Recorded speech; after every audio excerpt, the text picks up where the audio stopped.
News ബ്ലാസ്റ്റിലേക്ക് വീണ്ടും. പാലക്കാട് അധ്യാപക നിയമനവുമായി ബന്ധപ്പെട്ട പണമിടപാടിന്റെ പേരിൽ യുവാവിനെ ജീപ്പിടിച്ച് കൊലപ്പെടുത്താൻ ശ്രമിച്ച പ്രതി അറസ്റ്റിലായിട്ടുണ്ട്. മുണ്ടൂർ കാഞ്ഞിക്കുളം സ്വദേശി അജയ് ആണ് കോങ്ങാട് പോലീസ് പിടികൂടിയത്. കന്നിമാരി സ്വദേശി ജിഷ്ണുവിനെയാണ് ഇയാൾ ജീപ്പിടിച്ച് കൊലപ്പെടുത്താൻ ശ്രമിച്ചത്.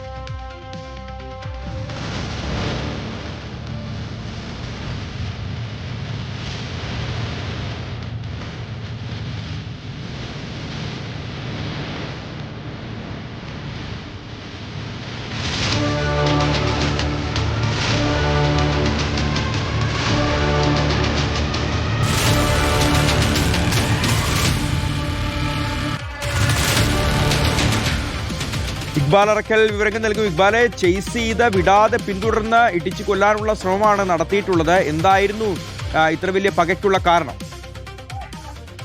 ഷിഹാസ്, കഴിഞ്ഞ ദിവസമാണ് ഇത്തരത്തിലൊരു ആക്രമണം പാലക്കാട് ഉണ്ടാവുന്നത്. അധ്യാപക നിയമനവുമായി ബന്ധപ്പെട്ടുള്ള പണമിടപാടിന്റെ പേരിലാണ് യുവാക്കൾ തമ്മിൽ തർക്കമുണ്ടാവുന്നത്. ഇതിനിടയിലാണ് കാറിടിച്ച് കന്നിമാരി സ്വദേശിയെ കൊലപ്പെടുത്താൻ ശ്രമിച്ച സംഭവത്തിൽ ഇപ്പോൾ പ്രതിയായിട്ടുള്ള മുണ്ടൂർ സ്വദേശിയെ കോങ്ങാട് പോലീസ് അറസ്റ്റ് ചെയ്തിരിക്കുന്നത്. മുണ്ടൂർ കാഞ്ഞിക്കുളം സ്വദേശിയായിട്ടുള്ള PV അജയ് ആണ് ഇപ്പോൾ കോങ്ങാട് പോലീസിന്റെ പിടിയിലായിരിക്കുന്നത്.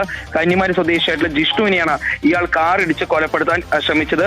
ജിഷ്ണു ഇപ്പോഴും പാലക്കാട് ആശുപത്രിയിൽ ചികിത്സയിൽ തുടരുകയാണ്. അധ്യാപക നിയമനവുമായി ബന്ധപ്പെട്ട് പരിക്കേറ്റ ജിഷ്ണു ഈ പ്രതിയായിട്ടുള്ള അജയ്ക്കും കേസിലെ രണ്ടാം പ്രതിയായിട്ടുള്ള അനൂപ് കുമാറിനും 35 ലക്ഷം രൂപ നൽകിയിരുന്നു. ഈ തുക ഈ ജിഷ്ണു തിരികെ ചോദിച്ചതിന്റെ വൈരാഗ്യത്തിലാണ് അജയും അനൂപ് കുമാറും ചേർന്ന് ഇത്തരത്തിലൊരു ആക്രമണം ജിഷ്ണുവിന് നേരെ നടത്തുന്നത്. ആദ്യം ജിഷ്ണുവിനെ ആക്രമിക്കുകയും പിന്നാലെ കാറിൽ സഞ്ചരിക്കുന്നതിനിടെ ജിഷ്ണുവിനെ മറ്റൊരു വാഹനം കൊണ്ടുവന്ന് ഇടിച്ച് അപായപ്പെടുത്താനും ശ്രമിക്കുകയായിരുന്നു. ഏതായാലും ഈ സംഭവവുമായി ബന്ധപ്പെട്ട് ഇപ്പോൾ ഈ മുണ്ടൂർ സ്വദേശിയായിട്ടുള്ള അജയെ കോങ്ങാട് പോലീസ് അറസ്റ്റ് ചെയ്യുകയും മറ്റു നടപടികൾ സ്വീകരിച്ച് ഇപ്പോൾ കോടതിയിൽ ഹാജരാക്കി റിമാൻഡ് ചെയ്യുകയും ചെയ്തിരിക്കുകയാണ്.